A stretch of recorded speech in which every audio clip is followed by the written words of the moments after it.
Good morning my dear students. આજે આપણે 11 chemistry chapter number 5 lecture number 1 ઉપર આવતા છે. આપણે લેક્ચર નંબર 3 અને લેક્ચર નંબર 4 જોયું નથી, કેમ કે સ્કૂલમાં જે પ્રમાણે તમારો સિલેબસ ચાલે છે એ પ્રમાણે આપણે ચેપ્ટર નંબર 5 ચલાવવું મને યોગ્ય લાગ્યું છે. એટલે આપણે ચેપ્ટર નંબર 5 ઉપર આપણે આવીએ છીએ. અને ધ્યાન રાખજો, આ ચેપ્ટર નંબર 5 નું ચેપ્ટર નંબર 3 અને 4 માં એટલું બધું શું છે કનેક્શન નથી. એટલે આપણે 5 ચલાવીએ ને તો બી એ 3 અને 4 ઉપર એટલો બધો આધાર નથી, એટલે એટલો બધો વાંધો આવશે નહીં, પ્રોબ્લેમ આવશે નહીં. પરંતુ જો કશે કોઈ ટર્મિનોલોજી આવે તો એને આપણે સમજાવીશું. ઓકે, તો આજે આપણે ચેપ્ટર નંબર 5 દ્રવ્યની અવસ્થાની આપણે વાત કરીએ છીએ. હવે દ્રવ્યની અવસ્થાની વાત કરીએ તો મારા પ્રમાણે તમને ખબર હશે કે દ્રવ્ય જે છે એની મુખ્ય 3 અવસ્થા છે. 3 અવસ્થામાં તમે કહેશો ઘન, પ્રવાહી અને વાયુ, રાઈટ? પણ એ સિવાય ટોટલ જો આપણે જોઈએ તો ટોટલ 5 અવસ્થા છે. ટોટલ 5 અવસ્થામાં એક પ્લાઝ્મા અવસ્થા છે અને એક બોઝ-આઇન્સ્ટાઇન કન્ડેન્સેટ છે.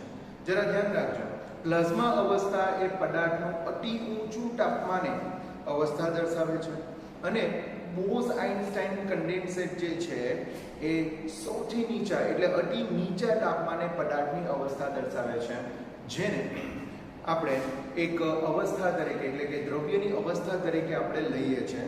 તો એ પ્રમાણે દ્રવ્યની કુલ અવસ્થા ટોટલ 5 છે. ઓકે, જે આપણે જેમ જેમ આગળ જઈશું તેમ તેમ એમાં વધારે ડિટેલિંગ કરીશું. હવે આ દરેક અવસ્થા છે, એ દરેક અવસ્થાને આપણે કેવી રીતના છૂટી પાડી શકીએ? દાખલા તરીકે ઘન છે તો ઘનને કઈ રીતે, પ્રવાહી છે, વાયુ છે, આ બધાને આપણે કઈ રીતે અલગ વર્ગીકરણ કરી શકીએ છીએ? તો આપણે એવું કહી શકીએ કે ઘન અવસ્થામાં પરમાણુઓ એકબીજાની નજીક હોય છે. ઘન અવસ્થામાં પરમાણુઓ જે છે એકબીજાની શું હોય છે? નજીક હોય છે. જ્યારે પ્રવાહીમાં એટલું અંતરે તમને મળશે નહીં, એકબીજાની નજીક ન મળશે, હા એકબીજાથી થોડા ઘણા અંતરે તમને મળશે. જ્યારે વાયુની વાત કરીએ તો વાયુઓમાં પરમાણુ અથવા તો અણુઓ અસ્તવ્યસ્ત ગતિ કરતા હોય છે અને એમના વચ્ચેનું અંતર ફિક્સ હોતું નથી. હવે એકચ્યુઅલમાં આ જે અંતર જે છે એ એમના વચ્ચે એટલે કે પરમાણુ અને પરમાણુ વચ્ચે થતી આંતરક્રિયાના લીધે ઉદ્ભવે છે. આંતરક્રિયા એટલે કે તેમના વચ્ચે થતા આકર્ષણ અથવા તો અપાકર્ષણના લીધે આપણે ઉદ્ભવે છે, આપણે એવું કહી શકીએ છીએ. તો આપણે આંતરક્રિયા સમજવા પડશે, એટલે કે એમના વચ્ચેની પારસ્પરિક ક્રિયા સમજવા પડશે. ફોર એક્ઝામ્પલ, ઘન અવસ્થામાં જો પરમાણુ એકબીજાની નજીક હશે તો આપણે એવું કહી શકીએ કે એમાં મજબૂત રીતે આકર્ષણ બળ છે. એ જ રીતે દાખલા તરીકે પ્રવાહી અવસ્થાની વાત કરીએ તો પ્રવાહી અવસ્થામાં તમારું જે આકર્ષણ છે ખરું એકબીજાથી શું છે નજીક પણ છે, પરંતુ એ મુક્ત રીતે શું કરી શકે છે? ફરી શકે છે. જ્યારે આપણે વાયુની વાત કરીએ તો વાયુઓ જે છે એમાં એકદમ નિર્બળ આકર્ષણ હોય છે, એકદમ નિર્બળ આંતરક્રિયા હોય છે. પરિણામે જે છે એ એકબીજાથી શું હોય ખબર? તો છૂટા છૂટા અસ્તવ્યસ્ત ગતિ કરતા હોઈએ છે. હવે આને જો એમ સમજી લો કે ડેલી લાઈફ સાથે જો આપણે કમ્પેર કરીએ તો બરાબર એમ સમજી લો કે પરમાણુ એકબીજાની નજીક હશે તો આપણે એવું કહી શકીએ કે તે મેરેજ કરેલા છે. મેરેજ કરેલા હોય તો એકબીજા સાથે જોડાયેલા હોઈ શકે. એ જ રીતે સમજો કે દાખલા તરીકે એકબીજાની નજીક છે ખરા, પણ થોડું મુક્ત રીતે ફરી શકે છે એવું જો આપણે ગણીએ તો આપણે એવું સમજી શકીએ કે કદાચ એન્ગેજમેન્ટ કર્યા હશે. એન્ગેજમેન્ટ કર્યા હશે તો કદાચ એ ટાઈપની સ્થિતિ મળશે. અને લગ્ન નહીં કરેલા હશે તે વાયુઓ હશે, કેમ કે વાયુઓ અસ્તવ્યસ્ત ગતિ કરી શકે ને આપણે પણ એટલે કે જેણે લગ્ન ન કરેલા હશે તે પણ શું કરે છે? અસ્તવ્યસ્ત બરાબર હરીફરી શકે છે. મારા પ્રમાણે કદાચ આ કોન્સેપ્ટ નહીં ખબર પડે તો મેરેજ કરશો તો ખબર પડી જશે કે ઘન, પ્રવાહી અને વાયુને આપણે કઈ રીતે લઈ શકીએ. તો ઘન એઝ અ મેરેજ કરેલા આપણે કહી શકીએ, પ્રવાહી એઝ અ આપણે એન્ગેજમેન્ટ કરેલો કહેવાય, અને વાયુ એટલે કે મેરેજ ન કરેલા હોય તેવા અણુઓ આપણે કહી શકીએ છીએ. હવે જેટલી વસ્તુ આપણે ડેલી લાઈફ સાથે જો આપણે આને રિલેશન કરશું ને તો તમારા માઇન્ડમાં યાદ રહી જશે, એટલે મેં તમને કહેવા માંગુ છું. ઓકે, તો આ રીતે ઘન, પ્રવાહી અને વાયુ છે અને એમના વચ્ચેની આંતરક્રિયાને આધારે તેઓ એકબીજાની નજીક હશે અથવા તો એકબીજાથી થોડા દૂર હશે અથવા તો તે અસ્તવ્યસ્ત ગતિ કરતા હશે. તો બધી જ વસ્તુ જે છે ને, આ બધી જ વસ્તુ જે છે એ તેમના વચ્ચેના આંતરક્રિયા બળો પર આધાર રાખે છે. તો આજે આપણે પહેલું બળ જોવાનું છે, આંતરઆણ્વીય બળો. આંતરઆણ્વીય બળો એટલે આપણે એવું કહી શકીએ કે એક અણુ બીજા અણુ સાથે કેવા પ્રકારના આકર્ષણ બળથી જોડાયેલો છે, એ આકર્ષણ બળને આપણે આંતરઆણ્વીય બળ કહી શકીએ છીએ. હવે અણુ અથવા તો પરમાણુ વચ્ચે આ જે તમારો આંતરઆણ્વીય બળ જે લાગે છે, ઓકે, આંતરઆણ્વીય બળ જે લાગે છે એ સૌપ્રથમ લંડન નામના વૈજ્ઞાનિકે, બરાબર, ફિટ્સ લંડન નામના વૈજ્ઞાનિકે જે છે, બરાબર, શોધેલું છે. પરિણામે એને આપણે લંડન બળ અથવા તો વિસર્જન બળ એટલે એને આપણે લંડન બળ તરીકે આપણે કહી શકીએ છીએ. હા, અને આ લંડન બળમાં જે છે આપણે વિસર્જન બળ, એને બી આપણે લંડન બળ કહીશું. દ્વિધ્રુવી બળો અને દ્વિધ્રુવી પ્રેરિત દ્વિધ્રુવી બળો, આ બધી જ વસ્તુનું આપણે એમાં એક્સપ્લેનેશન કરીશું. તો મારા પ્રમાણે આપણે લંડન બળ વિશે આપણે જોઈએ તો આંતરઆણ્વીય બળો પારસ્પરિક ક્રિયા કરતા કણો, પરમાણુ અને અણુ વચ્ચેના આકર્ષણ બળ અને અપાકર્ષણ બળો છે. તો ધ્યાન રાખજો, આંતરઆણ્વીય બળો જે છે એ તમારા કણો એટલે કે પરમાણુ અથવા તો અણુ વચ્ચે, બરાબર, આકર્ષણ અથવા તો અપાકર્ષણ કરતા પારસ્પરિક ક્રિયા કરતા બળો છે. જરા ધ્યાન રાખજો, આ પારસ્પરિક ક્રિયા એટલે કાં તો આકર્ષણ કરશે કાં તો અપાકર્ષણ કરશે. આકર્ષી આંતરઆણ્વીય બળો સૌપ્રથમ વાન ડર વાલ્સ બળો તરીકે ઓળખાય છે, કારણ કે તે ડચ વૈજ્ઞાનિક વાન ડર વાલ્સના માનમાં, બરાબર, કહેવામાં આવે છે. હવે આ જે આકર્ષી પ્રકારના બળો જે છે એ આકર્ષી પ્રકારના બળોને લંડન બળ કરતા બી પહેલા એને શું કહેવાશે? વાન ડર વાલ્સ બળો કહેવાશે. અને વાન ડર વાલ્સ બળો કેમ કહેવાય? કેમ કે વાન ડર વાલ્સ નામના વૈજ્ઞાનિકના માન પરથી આ બળોને વાન ડર વાલ્સ બળો તરીકે ઓળખવામાં આવે છે. વાન ડર વાલ્સ બળો જે છે, બરાબર, એમાં આપણે વિસર્જન બળ એટલે આપણે કહેશું લંડન બળ, દ્વિધ્રુવી બળો અને દ્વિધ્રુવી પ્રેરિત દ્વિધ્રુવી બળોનો આપણે શું કરીશું? સમાવેશ કરવામાં આવે છે.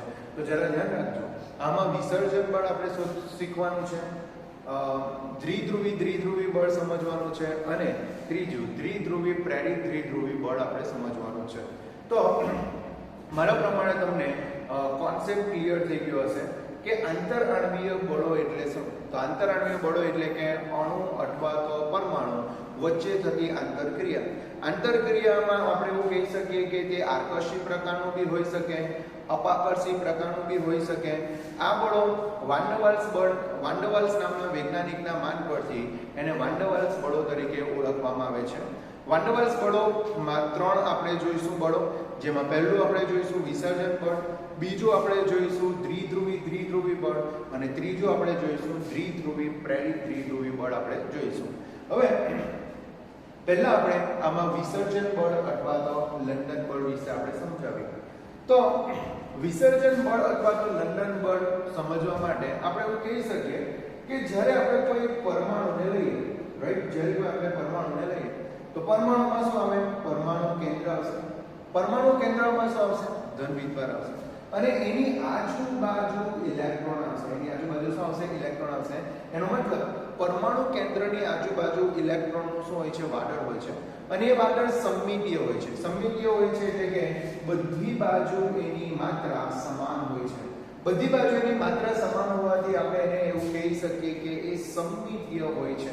તો આ રીતે તમારો એક પરમાણુ બનેલો હોય છે, જેમાં પરમાણુ કેન્દ્ર અને એની આજુબાજુ સમમિતીય રીતે ઇલેક્ટ્રોનીય વાદળ હોય છે. તો પરિણામે આપણે એવું કહી શકીએ કે જો ઇલેક્ટ્રોન સમાન રીતે વિતરિત થયેલો હોય તો આપણે એવું કહી શકીએ કે અહીંયા તમને ધન અને ઋણ બે છૂટા મળશે નહીં. ઇલેક્ટ્રોન વાદળમાં તમને કોઈ જગ્યાએ ઓછો અને કોઈ જગ્યાએ વધારે મળશે નહીં. પરિણામે આની દ્વિધ્રુવી ચાક માત્રા મળતી નથી.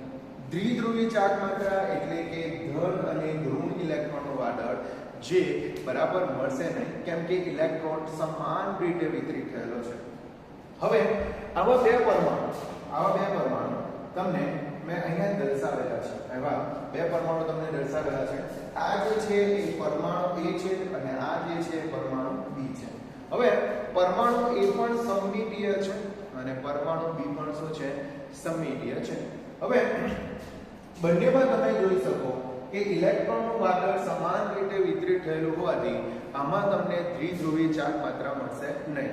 પરંતુ જ્યારે આ પરમાણુ શું કરશે ખબર, એકબીજાની નજીક આવશે, એકબીજાની શું આવશે, નજીક આવશે, ત્યારે બેમાંથી કોઈ એક પરમાણુમાં ક્ષણિક સમય માટે ઇલેક્ટ્રોનના વિતરણમાં જે છે ચેન્જીસ થશે એટલે કે બદલાવ થશે.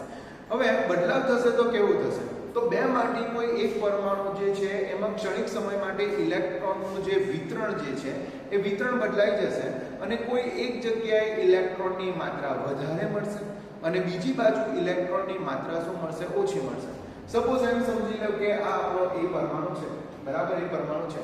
હવે એ પરમાણુ જ્યારે બી પરમાણુની નજીક આવશે ત્યારે એમાં ક્ષણિક સમય માટે વિક્ષોભ એટલે કે બદલાવ નિર્માણ થશે અને કોઈ એક જગ્યાએ ઇલેક્ટ્રોન મળવાની સંભાવના વધારે થઈ જશે. એટલે સપોઝ એમ સમજી લો કે આ વિસ્તાર છે, આ વિસ્તારમાં ઇલેક્ટ્રોન મળવાની સંભાવના વધારે તમને વિતરણ મળે અને આ બાજુ ઓછું મળશે. તો ધ્યાન રાખજો, જે બાજુ ઇલેક્ટ્રોન વધારે મળવાનું વિતરણ હશે તે આંશિક રીતે ઋણ બનશે. જરા ધ્યાન રાખજો, મેં કીધો મારો જે કહેવાનો મતલબ છે જરા સમજો. જે આંશિક રીતે શું બનશે, ઋણ બનશે અને એનો બીજો ભાગ જે છે એ આંશિક રીતે શું બનશે, ધન બનશે. તો જે બાજુ ઇલેક્ટ્રોન જશે તે ઋણ અને એનો બીજો ભાગ શું બનશે, ધન બનશે. આવું ક્ષણિક સમય માટે વિકૃતિ નિર્માણ થશે. હવે આ ક્ષણિક સમયમાંની વિકૃતિ જે છે પરમાણુ બી પર બી અસર કરશે. પરમાણુ બી પર શું થશે, તો જે બાજુ ઇલેક્ટ્રોનનું વિતરણ વધારે છે, ઓકે, એ બાજુ ધન વિદ્યુત ભાર આવવાની શક્યતા રહેશે. કેમ કે ઇલેક્ટ્રોન કોને આકર્ષે, ધન વિદ્યુત ભારને આકર્ષે. અને બીજી વસ્તુ, ઇલેક્ટ્રોન ઋણ વીજભાર એટલે કે પોતે ઋણ વીજભાર છે તો ઋણ વીજભારને અપા કરશે, એ ઋણ વીજભારને અપા કરશે એટલે એનો બીજો ભાગ જે છે શું બનશે, ઋણ વીજભારી બનશે. તો બીજા પરમાણુમાં ક્ષણિક સમય માટે દ્વિધ્રુવી ચાર્જ માત્રા નિર્માણ થશે. દ્વિધ્રુવી ચાર્જ માત્રા એટલે કે પ્લસ છેડો અને બીજો છેડો શું બનશે, માઈનસ બનશે. હવે આ ક્ષણિક સમયમાં ઉદ્ભવતી દ્વિધ્રુવી ચાર્જ માત્રાના લીધે બંને પરમાણુમાં દ્વિધ્રુવી ચાર્જ માત્રા નિર્માણ થશે. પરિણામે એનો એક ઋણ છેડો, પહેલા પરમાણુનો ઋણ છેડો બીજા પરમાણુના ધન છેડા વડે, આંશિક ધન છેડા વડે આકર્ષાશે અને ક્ષણિક સમય માટે શું કરશે, આકર્ષણ બળ નિર્માણ કરશે. આ ક્ષણિક સમય માટે નિર્માણ થતા આકર્ષણ બળને આપણે વિસર્જન બળ અથવા તો લંડન બળ કહીશું. કેમ કે લંડન નામના વૈજ્ઞાનિકે જે છે, બરાબર, આ સૌપ્રથમ સમજાવ્યું હોવાથી આ બળને જે છે આપણે વિસર્જન બળ અથવા તો લંડન બળ કહીશું. ઓકે, ફ્રિટ્ઝ લંડને સૂચવ્યું હોવાથી એને આપણે વિસર્જન બળ અથવા તો લંડન બળ કહીશું. તો મારા પ્રમાણે તમને આ કોન્સેપ્ટ થોડો ક્લિયર થવો જોઈએ. મેં તમને સિમ્પલ સમજાવી શકું. દાખલા તરીકે અહીંયા એ પરમાણુ છે, અહીંયા બી પરમાણુ છે. હવે એ પરમાણુ જે છે એમાં ઇલેક્ટ્રોનીય વિતરણ સમાન રીતે થયેલું છે, ઓકે, અને એ સમમિતિમાં છે. તે રીતે આ બાજુ બી પરમાણુ છે એમાં ઇલેક્ટ્રોનનું વાદળ બી શું છે, સમમિતીય છે અને સમાન રીતે વિતરિત થયેલું છે. હવે આ બંને પરમાણુ જ્યારે એકબીજાની શું આવશે, નજીક આવશે, ત્યારે બેમાંથી કોઈ એક પરમાણુમાં ક્ષણિક સમય માટે વિકૃતિ નિર્માણ થશે. વિકૃતિ નિર્માણ થઈને કોઈ એક જગ્યાએ ઇલેક્ટ્રોનનું પ્રમાણ વધારે મળશે તો બીજી જગ્યાએ ઓછું થશે. પરિણામે એક ભાગ આંશિક રીતે ઋણ બનશે અને બીજો ભાગ આંશિક રીતે શું બનશે, ધન બનશે. અને એના પરિણામે એની નજીકનો જે તમારો બીજો પરમાણુ છે એમાં બી એની વિરુદ્ધ વિકૃતિ જોવા મળશે. ઋણ ભાગ હશે તો એના નજીકના ભાગમાં આંશિક ધન વીજભાર નિર્માણ થશે અને એનો બીજો છેડો આંશિક શું બનશે, ઋણ વીજભાર બનશે. તો આ રીતે બીજા પરમાણુમાં બી ક્ષણિક સમય માટે શું થશે, વિકૃતિ નિર્માણ થશે અને બરાબર બંનેના વિરુદ્ધ પ્રકારના છેડાઓ એકબીજાને આકર્ષિત પ્રકારનું બળ લગાડે છે, જેને આપણે લંડન બળ અથવા તો આપણે વિસર્જન બળ આપણે કહી શકીએ છીએ. અને પરમાણુ ફરી પાછા દૂર જશે તો પહેલા જેવી સ્થિતિમાં આવી જશે, મતલબ કે ઇલેક્ટ્રોન સમમિતીય વિતરણ ધરાવતા હશે એવા આવી જશે. પણ જ્યારે એકબીજાની નજીક આવશે ને ત્યારે જ આ પ્રકારનું બળ લાગી શકે છે. ધ્યાન રાખજો, આ બળ જે છે એ 1/r6 ના સમપ્રમાણમાં મળે અથવા તો r6 ના વ્યસ્ત પ્રમાણમાં મળે છે. દાખલા તરીકે કદાચ તમે ગુરુત્વાકર્ષણ બળ શીખ્યા હોય તો ગુરુત્વાકર્ષણ બળનું સમીકરણ છે F = G m1 m2 શું છે, r2 છે. તો લાગતું બળ જે છે એ અંતરના વર્ગના શું છે વ્યસ્ત પ્રમાણમાં છે. લાગતું બળ જે છે અંતરના વર્ગના શું છે વ્યસ્ત પ્રમાણમાં છે. એ રીતે આ લંડન બળની વાત કરીએ તો લંડન બળ જે છે એ તેમની વચ્ચેના અંતરના કેટલા છઠ્ઠા બરાબર એટલે કે 6 ઘાતના વ્યસ્ત પ્રમાણમાં મળે છે. એટલે F થશે 1/r⁶ મળશે. બીજી વસ્તુ આ જે બળ જે છે એ ફક્ત આકર્ષી પ્રકારનું છે. આ બળ જે છે એ શું છે ફક્ત આકર્ષી પ્રકારનું છે અને આ બળ ઘણા નાના અંતરો માટે લાગુ પાડી શકાય. દાખલા તરીકે એમ સમજી લો કે 500 પિકોમીટર, પીકો એટલે 10⁻12 જ્યારે બે પરમાણુ વચ્ચેનું અંતર 500 પિકોમીટર હશે એટલે કે 500 ગુણ્યા 10⁻12 મીટર અંતર હશે ત્યારે આ પ્રકારના બળ ઉદ્ભવી શકે છે. અને આ બળની માત્રા જે છે તેમના દ્વિધ્રુવી ચાક માત્રાની માત્રા પર આધારેલો છે. એટલે કે કેટલો એક છેડો ઋણ બને, કેટલો એક છેડો ધન બનશે, એમના વચ્ચેનું આકર્ષણ બળ એમની માત્રા ઉપર રહેલો છે. જેટલો વધારે ઋણ વિધભાર હશે એટલું વધારે આકર્ષણ બળ, જેટલો ઓછો વિધભાર હશે એટલું ઓછું આકર્ષણ બળ લાગશે. પરિણામે આપણે એવું કહી શકીએ કે આ બળ જે છે તેમના દ્વિધ્રુવી ચાક માત્રા પર આધાર રાખે છે. તો આટલું વસ્તુ તમારું લંડન બળ અથવા તો વિસર્જન બળમાં આવશે. જો તમને આ વસ્તુ ખબર પડે તો આને મેં બીજી રીતે પણ સમજાવી શકું. દાખલા તરીકે એમ સમજી લો કે પરમાણુ A જે છે એને એઝ આપણે બોય કહી દઈએ અને બી પરમાણુ જે છે એને એઝ આપણે ગર્લ કહી દઈએ. હવે એમ સમજી લો કે બોય અને ગર્લ એકબીજાની શું આવે નિયરેસ્ટ આવે. તો બોય શું કરશે ઓબ્વિયસલી બરાબર એની ટેન્ડન્સી છે જ કે એ ગર્લને તો જોશે. એટલે છોકરીને જોશે તો સમજી શકો કે બોયમાં ક્ષણિક સમય માટે શું થશે વિકૃતિ નિર્માણ થશે. ક્ષણિક સમય માટે શું થશે વિકૃતિ નિર્માણ થશે. હવે ગર્લની નજીક આવશે તો જો ગર્લ બરાબર બોયને જોશે તો એના માટે બી શું થશે ક્ષણિક સમય માટે વિકૃતિ આવશે અને ક્ષણિક સમય માટે વિકૃતિ આવશે એટલે થોડું આકર્ષણ બળ નિર્માણ થશે અને ફરી પાછા એમ સમજી લો કે દૂર જ્યાં કરશે તો જેવો આધાર ટી સ્થિતિમાં રહેશે. તો આ વસ્તુ જે છે એને કંઈક આ રીતે બી સમજી શકાય છે. ઓકે અને તમે સમજવાની ટ્રાય કરજો તો એક્ઝેક્ટલી આઈડિયા આવી જશે. તો આ આપણું લંડન બળ અથવા તો વિસર્જન બળ છે જેમાં આપણે એવું કહી શકીએ કે જે તે પરમાણુ હશે તો એ પરમાણુની આજુબાજુ ઇલેક્ટ્રોનનું વાદળ સમમિતીય રીતે ગોઠવાયેલું હોય છે. પરિણામે એમાં દ્વિધ્રુવી ચાક માત્રા મળતી નથી. એટલે કે આવું તમને મળશે નહીં. આવા બે પરમાણુ દાખલા તરીકે આપણે A અને B લઈએ જે એકબીજાથી દૂર છે પરંતુ જ્યારે એને એકબીજાની નજીક લેવામાં આવે ત્યારે બેમાંથી કોઈ એકમાં ક્ષણિક સમય માટે શું થશે વિકૃતિ નિર્માણ થશે. એમાં ઇલેક્ટ્રોનનું વિતરણ બદલાશે. જે બાજુ ઇલેક્ટ્રોન વધારે આવશે તે ઋણ વિદ્યુતભારિત બનશે, જે બાજુ ઓછો ઇલેક્ટ્રોન હશે તે ધન વિદ્યુતભારિત થશે. આ રીતે કોઈ એક પરમાણુમાં ક્ષણિક સમય માટે વિકૃતિ નિર્માણ થશે. ઓકે હવે એની નજીક આવેલો જે બીજો પરમાણુ છે એમાં બી એના લીધે ક્ષણિક સમય માટે શું થશે વિકૃતિ નિર્માણ થશે અને એની દ્વિધ્રુવી ચાક માત્રા અને એ પરમાણુની દ્વિધ્રુવી ચાક માત્રા ના લીધે તેઓ એકબીજાને શું કરશે ક્ષણિક સમય માટે આકર્ષણ નિર્માણ કરશે જેને આપણે લંડન બળ અથવા તો વિસર્જન બળ આપણે કહી શકીએ છીએ.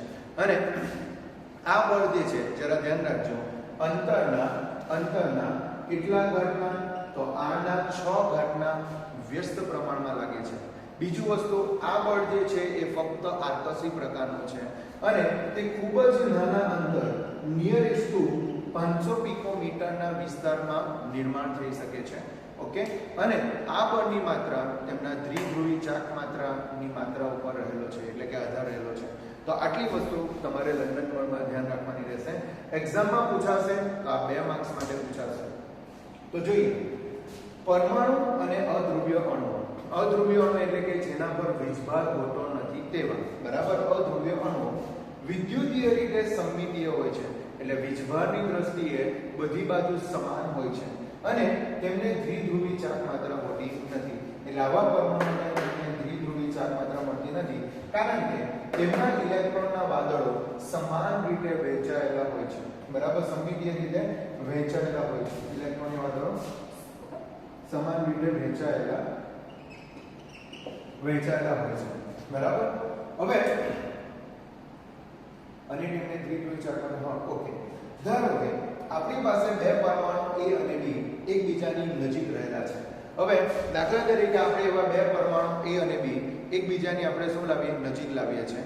હવે નજીક લાવતા શું થશે તો ક્ષણિક સમય માટે બેમાંથી એક પરમાણુમાંનો A લઈએ. બે પરમાણુમાંથી આપણે કોઈ એક પરમાણુ A લઈએ તો એ પરમાણુ પર ઇલેક્ટ્રોનનો ભાર અસમમિતીય બને છે. અસમમિતીય બને છે એટલે કે વીજભારની ગોઠવણી બદલાશે.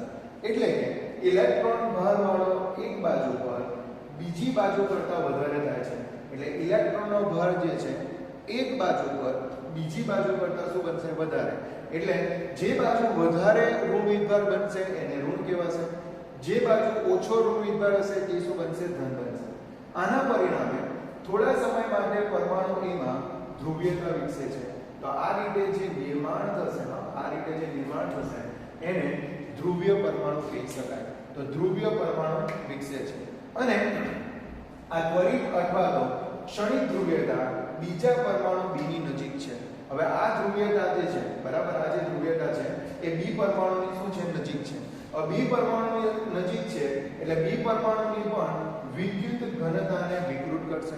એટલે આમાં બી ઇલેક્ટ્રોનના વાદળને શું કરશે વિકૃત કરશે અને તેમાં પણ એ દ્વિધ્રુવીયતા પ્રેરિત કરશે. એટલે એમાં પણ તમને ધ્રુવીયતા નિર્માણ કરેલી જોવા મળશે. બરાબર આપણને ખબર છે કે ઋણ હશે તો આમાં ધન છેડો નિર્માણ થશે અને એનો વિરુદ્ધ ભાગ શું થશે ઋણ છેડો નિર્માણ થશે. એટલે કે એમાં પણ દ્વિધ્રુવીયતા નિર્માણ થશે. આમ પરમાણુ A અને B ના ક્ષણિક ધ્રુવીયતાને કારણે તેઓ એકબીજાને શું કરે છે આકર્ષે છે અને ક્ષણિક સમય માટે ધ્રુવીયતા પ્રેરિત થાય છે. તો આ ક્ષણિક સમય માટે તેમના વચ્ચે આકર્ષણ નિર્માણ થાય અને ક્ષણિક સમય માટે એકબીજાને શું કરશે પ્રેરિત કરશે. ઓકે. આ આકર્ષણ બળ સૌપ્રથમ ફ્રિટ્ઝ લંડને સૂચવ્યું હોવાથી તેને લંડન બળ કહેવામાં આવે છે અને એનું બીજું નામ જે છે એ વિસર્જન બળ બી છે. તો આને લંડન બળ બી કહી શકો અથવા તો વિસર્જન બળ પણ કહી શકો છો. આ બળો આકર્ષી પ્રકારના છે જે r6 ના તમને વ્યસ્ત પ્રમાણમાં મળે છે. તો આ બધા આકર્ષી પ્રકારના છે જે r6 ના શું છે વ્યસ્ત પ્રમાણમાં છે અને તે ખૂબ જ ઓછા અંતર દાખલા તરીકે નિયરેસ્ટ ટુ 500 પિકોમીટરમાં લાગે છે અને તેમની માત્રા કણની ધ્રુવીયતા પર આધાર રાખે છે. તો આ જે લાગતું બળ જે છે એની માત્રા કણની ધ્રુવીયતા પર આધાર રાખે છે. જેટલું વધારે ધ્રુવીય હશે એટલું વધારે આકર્ષણ બળ, જેટલી ઓછી ધ્રુવીયતા હશે એટલું ઓછું આકર્ષણ બળ હશે.